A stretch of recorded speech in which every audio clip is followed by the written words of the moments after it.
Hello dear students, स्वागत है आप सभी का एक बार फिर से आपके अपने यूट्यूब चैनल में गाइस। उम्मीद करते हैं आप सभी अच्छे होंगे गाइस। ठीक है, तो चलिए अपना डिस्कशन जो है कंटिन्यू करते हैं।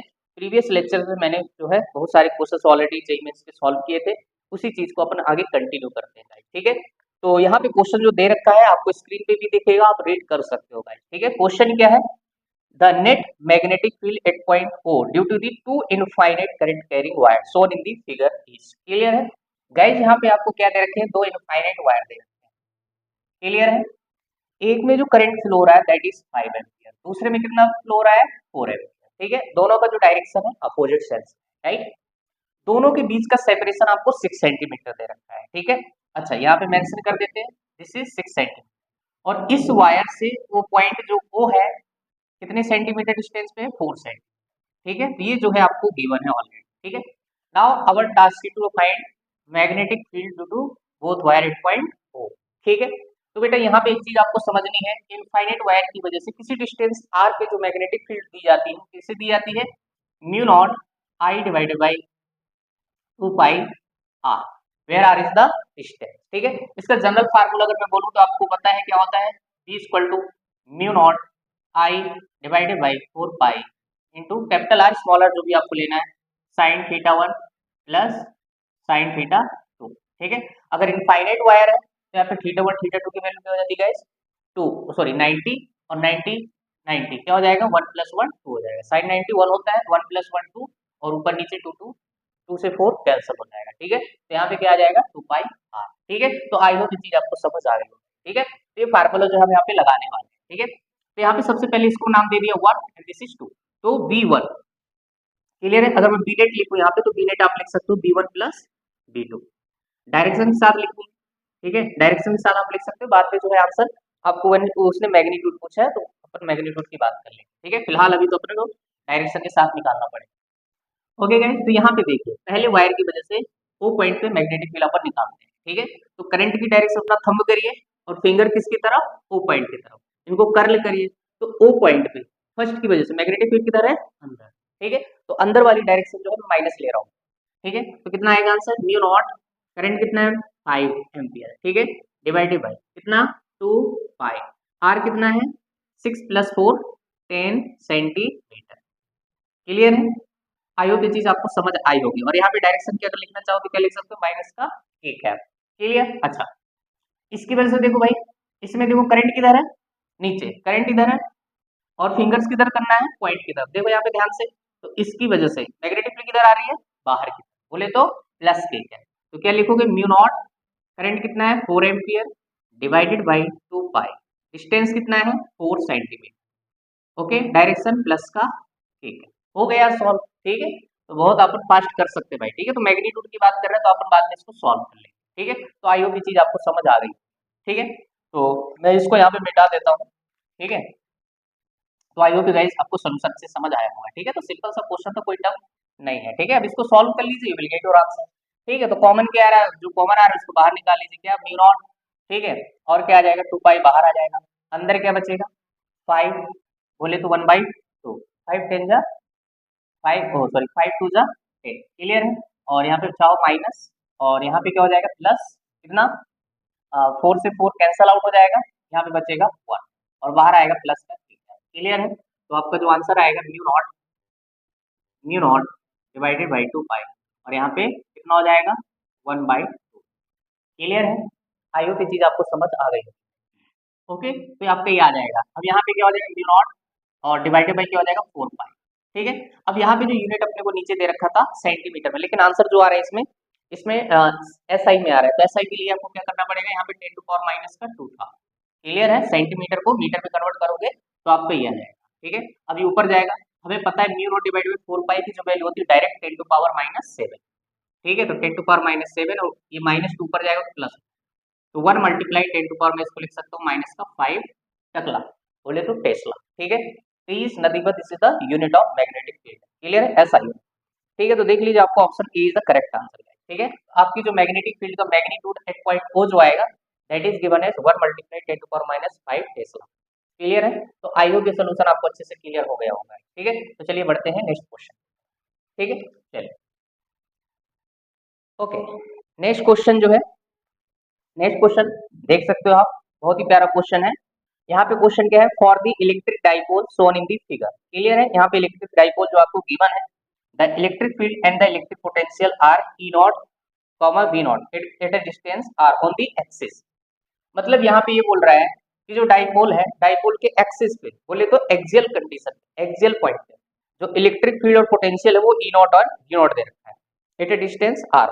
ठीक है, तो हमें पता है कोई अगर डाइपोल है, ठीक है, यहाँ पे कोई डाइपोल अगर मैं ले लूँ, सपोज डाइपोल ये है आपका, तो डाइपोल की एक्सियल पोजीशन पे, डाइपोल की एक्सियल कंडीशन में जो इलेक्ट्रिक फील्ड होती है एट एक्सियल पॉइंट कितनी होती है, 2kp डिवाइडेड बाई आर की पावर क्यू। तो this is the electric field at axial point due to electric dipole moment. Potential अगर मैं जनरलाइज करूं, जनरल टर्म्स में लिखूं, तो ये क्या होता है, kp cos theta divided by R square. ठीक है, ये फार्मूला जो होता है जनरल पॉइंट पे मैंने पोटेंशियल लिख दिया। अगर एक्सियल पॉइंट पे थीटा की वैल्यू कितनी हो जाएगी, 0, तो उस केस में यहाँ पे क्या आ जाएगा, kp divided by R square. k की वैल्यू क्या होती है, 1/4 पाई एप्सिलॉन नॉट, आपको पता है। ठीक है, तो ये जो है एक्सियल पोजीशन पे आ जाएगा। इसकी वैल्यू आपको दे रखा है कितना, वी नॉट। ठीक है, ये कहाँ पे है, थीटा इक्वल टू 0, बोले तो एक्सियल कंडीशन में आपको वी नॉट दे रखा है, और यहाँ पे आपको दे रखा है ये ई नॉट। क्लियर है। अच्छा, उसने कहाँ पे पूछा है, उसने बोला है then what is the electric field and the electric potential at a point on the equatorial plane at a distance 2r। ठीक है, तो एक बात समझनी कि भाई यहाँ पे अगर वी नॉट की वी की बात करो, कौन सी पोजीशन पे, इक्वेटोरियल, ठीक है, बाइसेक्टर पे, इसके परपेंडिकुलर लाइन पे, और डिस्टेंस कितनी दे रखी है, 2r। तो ध्यान से देखिए थीटा की वैल्यू कितनी हो जाएगी, 90, तो v जो है वो क्या हो जाएगा, 0 हो जाएगा।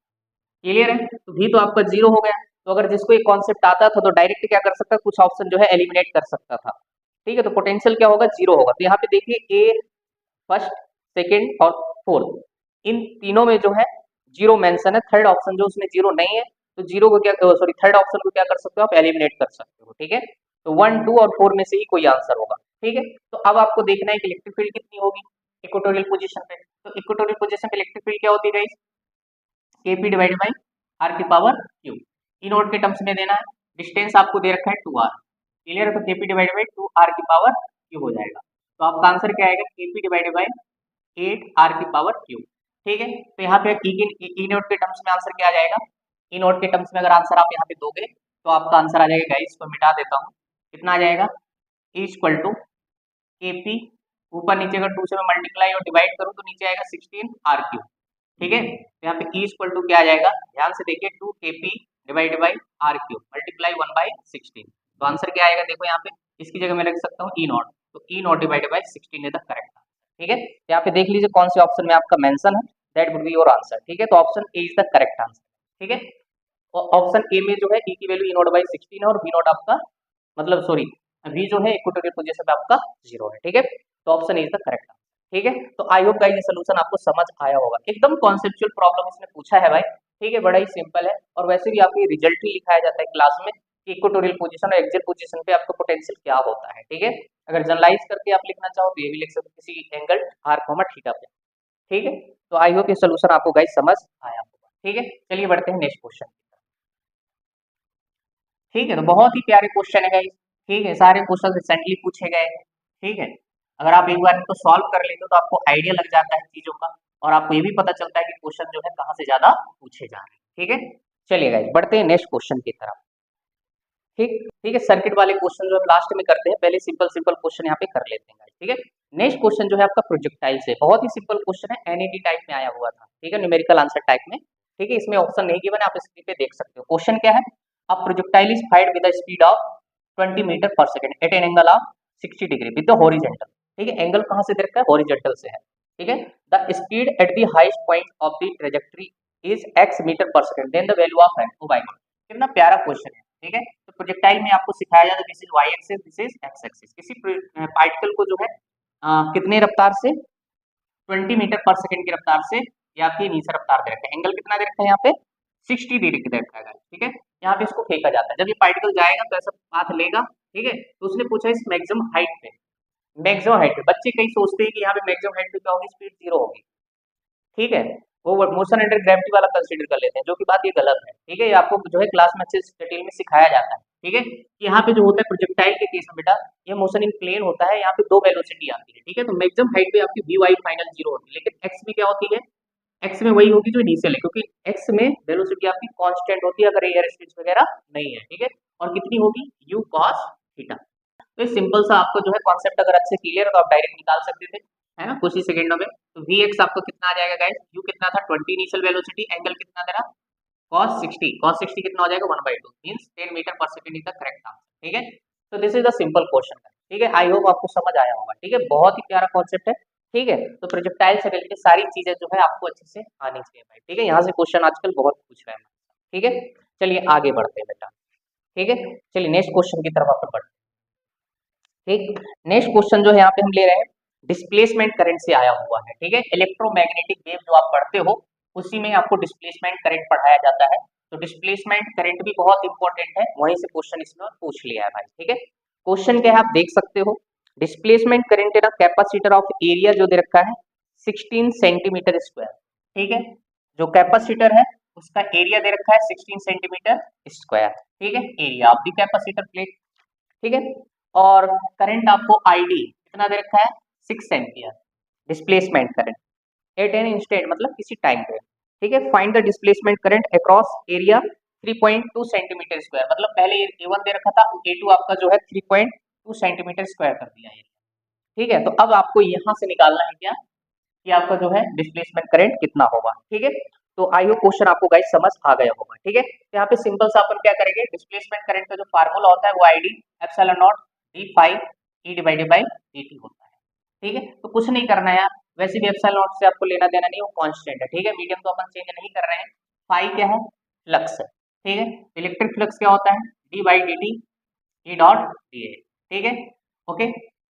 यहाँ पे एप्सिलॉन सॉरी यहाँ पे आईडी की वैल्यू क्या हो जाएगी, आपका एरिया बाहर आ जाएगा A epsilon naught D E divided by D T, ठीक है। ये मामला सारा अपन कांस्टेंट मानेंगे और आईडी डायरेक्टली प्रोपोर्शनल टू क्या कर लेंगे, एरिया, ठीक है। तो सिंपल सा क्वेश्चन हो गया यार, आईडी 1 डिवाइडेड बाई आईडी 2 कर दीजिए और यहाँ पे ए 1 डिवाइडेड बाई ए 2 कर दीजिए, क्लियर है, ठीक है। तो यहाँ पे देख लीजिए ऑप्शन आपको गिवन है, ऑप्शन आपको गिवन है तो आई थिंक आप यहाँ पे जब इसको सॉल्व करोगे यहाँ पे आप वैल्यू पुट करके देखिए, आईडी 1 कितने आपको दे रखा है, आईडी 1 आपको 6 एम्पियर दे रखा है, आईडी 2 मुझे निकालना है, ठीक है। A1 कितना है आपका 16 सेंटीमीटर स्क्वायर, ठीक है। और यहाँ पे 3.2 सेंटीमीटर स्क्वायर, ठीक है। यूनिट वैसे भी कट जाएगा, ठीक है। अब यहाँ पे ध्यान से देखिए तो ऊपर 160 हो जाएगा अगर पॉइंट हटाओगे, ठीक है। तो यहाँ पे 6 मल्टीप्लाई 32 और डिवाइडेड बाई 16 और यहाँ पे आपका आ जाएगा ID2, ठीक है। तो यहाँ पे कितना हो जाएगा 2 जा और ID2 जो आपका आ जाएगा कितना, ध्यान से देखिए यहाँ पे आपको एक जीरो भी है तो आपका आ जाएगा 12, ठीक है। एक जीरो जब पॉइंट लगाओगे तो आपको इतना एम्पियर करंट यहाँ से लो, ठीक है, ओके। तो सीधी सी बात है यार, आप ऐसे भी देख सकते थे यहाँ पे जो ऑप्शन दे रखे हैं, ठीक है। जो करंट आएगा क्या आएगा, पहले एरिया ज्यादा था तो करंट भी ज्यादा था, अभी एरिया घटा रहा हो तो ऑब्वियस सी बात है करंट भी क्या हो जाएगा, कम हो जाएगा, क्योंकि एरिया के क्या है डायरेक्टली प्रोपोर्शनल, देख लो आप, ठीक है। तो सिंपल सा क्वेश्चन था, आई होप ये चीज आपको समझ आ गई होगी, ओके गाइस। तो चलिए बढ़ते हैं नेक्स्ट क्वेश्चन की तरफ। तो नेक्स्ट क्वेश्चन क्या आप देख सकते हो, if equivalent resistance across AB is NR/2 find value of N, ठीक है। ये जो है करंट इलेक्ट्रिसिटी से क्वेश्चन आया हुआ है, ठीक है। यहाँ पे कुछ आपको ऐसा डायग्राम कॉम्प्लिकेटेड टाइप का दे रखा है, ठीक है। यहाँ पे जो है ऐसा आपको एक डायग्राम बना के दिया हुआ है स्क्वायर फॉर्म, क्लियर है, चलिए। और यहाँ पे आपको ऐसे जोड़ के दिया हुआ है, क्लियर। यहाँ पे सारे रेजिस्टेंस लगाए हुए, ये पॉइंट जो है यहाँ पे उसने निकाले हुए हैं, this is point B and this is A, ठीक है। अच्छा यहाँ पे जो है उसने रेजिस्टेंस ऐसे लगाए हुए हैं आर और ये भी सारी जगह आर, ठीक है। यहाँ पे भी आर जोड़ा है ना, सारे साइड्स पे क्या है आर रेजिस्टेंस जोड़ा हुआ है हर जगह, ठीक है, ठीक है। देखने में कॉम्प्लिकेटेड लग रहा है लेकिन है कुछ नहीं यार, थोड़ा सा आपको दिमाग लगाना पड़ेगा, ठीक है, क्वेश्चन आपका सॉल्व होता है, ठीक। यहाँ पे जो है ऐसे रेजिस्टेंस यहाँ पे जोड़े हुए हैं हर सारे साइड, ठीक है, ठीक है। तो कुछ ऐसा आपको स्ट्रक्चर बना के दिया हुआ है, ठीक है। उसने क्या पूछा है AB के क्रॉस मुझे आर्क इक्विवेलेंट निकालना है, ठीक है। तो एक्चुअल में क्वेश्चन जो देखने में जितना टफ है उतना ही इजी है, क्योंकि यहाँ पे जो ध्यान से अगर देखो तो क्वेश्चन में जो है सिमेट्री बहुत है, ठीक है। तो अगर मैं ध्यान से देखूँ और इसमें इसको काटूं, ठीक है, तो यहाँ से भी सिमेट्री बन रही है, आप वैसे भी इसको क्या कर सकते हो, कट कर सकते हो, ठीक है। तो चाहे आप कैसा भी कट करो, क्लियर है, या फिर नोड मेथड से भी आप लगा सकते हो, ठीक है। यहाँ पे नोड बन रहा है तो मैं इसको हटा दूँ, तो यहाँ से हटाओगे, देखो यहाँ पे ध्यान से नोड से भी आप कर सकते हो, ये देखो, ठीक है। तो ध्यान से देखो गाइस ये दोनों सीरीज में आ गए, ठीक है, सीरीज में आ गए, ये दोनों सीरीज में आ गए, तो इन दोनों का मिला के कितना हो जाएगा 2R, कितना हो जाएगा 2R, इन दोनों का मिला के कितना हो जाएगा 2R, ठीक है, इसको सॉल्व कर लीजिए, बाकी तो वैसे भी सॉल्व हो गया। ठीक है, 2R किसमें, पैरेलल में। तो पैरेलल का कॉम्बिनेशन क्या होता है, R1 R2 divided by R1 plus R2। ठीक है, तो 2R नीचे क्या हो जाएगा 4R। ध्यान से देखिए, मर गया ये। ठीक है, क्या बचेगा R, इन दोनों का R बचेगा। ठीक है, पैरेलल में इसका भी क्या बचेगा, R ही बचेगा। ठीक है, तो इस पूरे का मिला के क्या बचेगा, R। क्लियर है, ओके। अब इनका भी R है, ध्यान से देखिए, ये पूरा मामला किसमें होगा, सीरीज में। R, इन पूरे का R और ये R, तो कितना हो जाएगा यहाँ पे, इसका पूरा 3R। ठीक है, यहाँ पे देखो ये R प्लस R, तो कितना हो जाएगा 3R। बाकी फिर से किसमें है, ये पैरेलल में। ठीक है, तो पैरेलल में हो गए फिर से, तो क्या लिखोगे 3R multiply 3R divided by 3 plus 3 6R। ध्यान से देखो, एक R मर जाएगा, तो आंसर क्या बचेगा 3/2। आई होप ये चीज आपको समझ आई होगी। This is the R equivalent across A and B। यहाँ पे आपको क्या दे रखा है, n r divided by 2। N की वैल्यू जस्ट क्या हो जाएगी, इक्वल टू 3।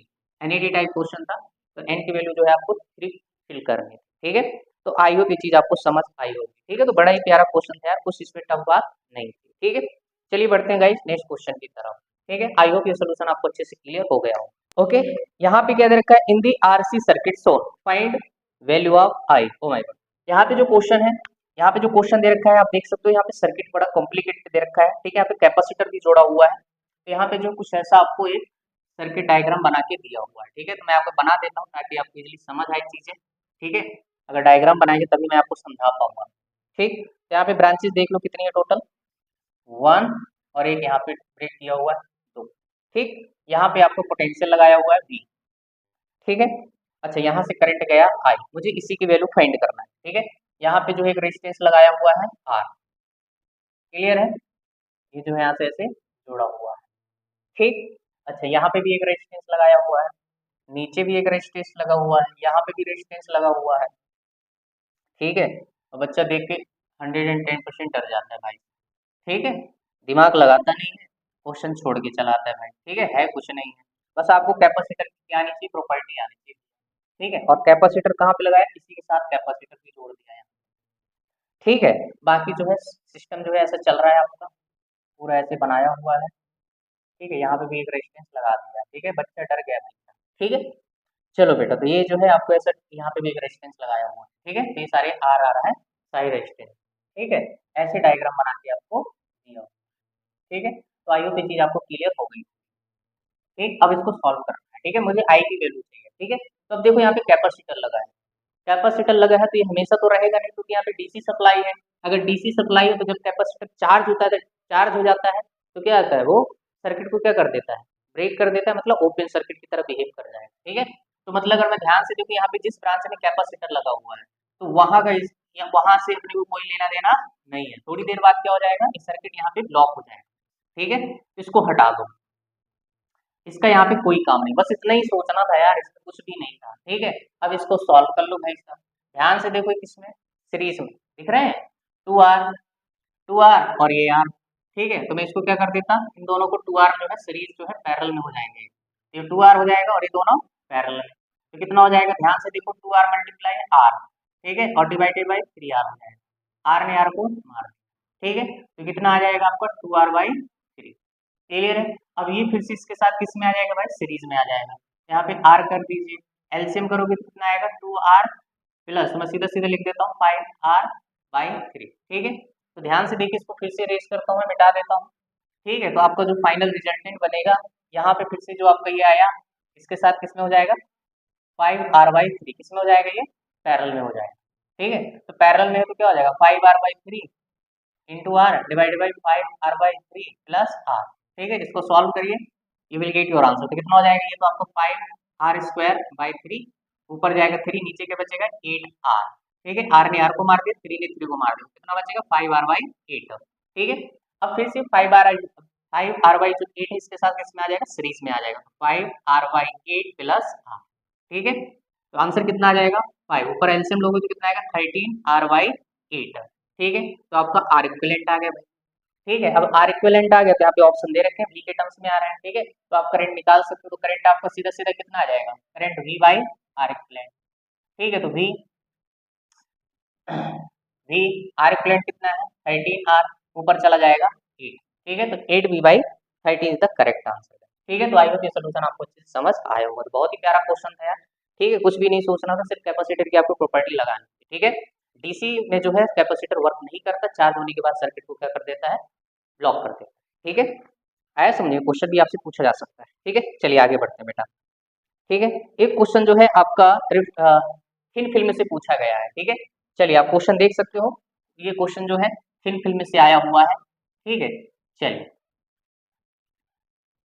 तो थिन फिल्म में क्या होता है, इंटरफेरेंस होता है। वहां पे दो तरीके से होता है, interference by reflected ray and दूसरा होता है ट्रांसमिटेड रे की वजह से। ठीक है, तो यहाँ पे जो है क्वेश्चन में क्या पूछा हुआ है, a glass slab of refractive index आपको दे रखा है 1.44 is coated with a thin film of refractive index. जो थिन फिल्म है उसका रिफ्रैक्टिव इंडेक्स दे रखा है, हमें इसी से मतलब है। ठीक है, तो the minimum thickness of the film so that maximum transmission of green light of wavelength lambda is equal to कितना दे रखा है आपको, 5000 एंगस्ट्रॉम दे रखा है। ठीक है, इंसिडेंट नॉर्मली टेक प्लेस। ठीक है, तो आपको मुझे क्या चाहिए, उस थिन फिल्म की थिकनेस चाहिए है। ठीक है, तो सबसे पहले आपको क्या फार्मूला मालूम होना चाहिए, क्या होता है, 2 म्यू टी कॉस थीटा। अब देखो यहाँ पे जब इंटरफेरेंस बाय रिफ्लेक्टेड रे होता है, तो यहाँ पे जो फार्मूला आता है 2n-1 लैम्डा बाई 2 आता है। बट जब ट्रांसमिशन की वजह से होता है इंटरफेरेंस, कंस्ट्रक्टिव की कंडीशन होती है। ठीक है, आया समझ, in case of interference of reflected. ठीक है, बट यहाँ पे उसने ट्रांसमिशन की वजह से बोला है, तो ट्रांसमिशन में क्या होता है, एन लैम्डा हो जाता है सीधा सीधा। ठीक है, तो ये केस आपको आनी चाहिए भैया। ठीक है, फार्मूला रखना पड़ता है। दूसरी चीज उसने बोला है नॉर्मल इंसिडेंट। नॉर्मल इंसिडेंट में क्या होता है, थीटा की वैल्यू 0 डिग्री हो जाएगी, ये हो जाएगा आपका 1। ठीक है, यहाँ पे जो म्यू होता है ना, वो थिन फिल्म का होता है, तो थिन फिल्म का म्यू कितना दे रखा है आपको, 2 दे रखा है। ठीक है, थिकनेस है, और यहाँ पे मिनिमम है, तो मिनिमम एन की वैल्यू कितनी हो जाएगी, 1। लैम्डा कितना दे रखा है बेटा, 5000 एंगस्ट्रॉम, तो टी की वैल्यू यहाँ से कितनी आ जाएगी, 5000 एंगस्ट्रॉम डिवाइडेड बाई 4। ठीक है, भाग लगा लीजिए, देख लीजिए इसमें ऑप्शन दे रखे हैं आपको, ऑप्शन दे रखे हैं, तो आपका जो है इसको सॉल्व करोगे तो मेरे ख्याल से आपका इसमें आंसर माइक्रोमीटर में आ रहा है। ठीक है, ओके गाइस, तो इसको सॉल्व करिए and you will get your answer. ठीक है, तो यहाँ पे आपको जो आंसर चाहिए वो माइक्रोमीटर में चाहिए। ठीक है, माइक्रो मतलब 10⁻⁻6 ऑर्डर का चाहिए। ठीक है, तो जब इसको सॉल्व करोगे तो आपका जो फाइनल आंसर आएगा 0.125 माइक्रोमीटर। ठीक है, तो this will be your answer guys. ठीक है, means this is the thickness of the thin film. ठीक है, तो आई होप ये चीज आपको समझ आ गई, बस इसको सॉल्व करना है और कुछ भी नहीं है। ठीक है।